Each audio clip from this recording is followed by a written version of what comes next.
Big Brother Kosova vazhdon të dëshmojë se momentet më të forta nuk janë gjithmonë debatet me zë të lartë apo strategjitë e fshehta, por ato çaste të qeta kur emocionet dalin në sipërfaqe pa mburojë. Një nga këto momente ishte biseda mes Elionës dhe Klodit, kur ajo e pyeti drejt për drejt, pse nuk je martu për mua?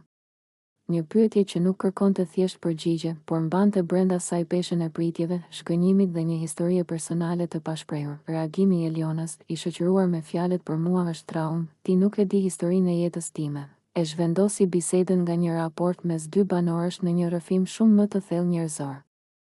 Në atë moment, shtëpia e Big Brother Kosova u shndërrua në një hapësirë rrëfimi, ku publiku u përball me realitetin se pas çdo banori ka një histori, shpesh të dhimbshme, që nuk shihet në kamera. Kjo situatë nxori në pa një problem universal, pritshmëritë e pathëna në marrëdhënie.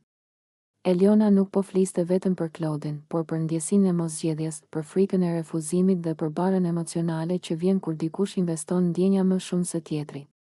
Pyetja e saj nuk ishte akuzë, por kërkesë për kuptim dhe njohje emocionale. Nga ana tjetër, Klodi u gjend përballë një presioni të madh. Në Big Brother Kosova, çdo reagim analizohet në detaje.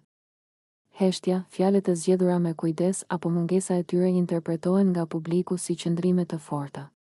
Përballja me një rrëfim traumatik kërkon empati dhe pjekuri emocionale, sidomos kur ndodh para kamerave dhe një audiencë të madhe. Ky moment hapi edhe një debat të rëndësishëm mbi traumën emocionale dhe mënyrën se si ajo ndikon në marrëdhënie.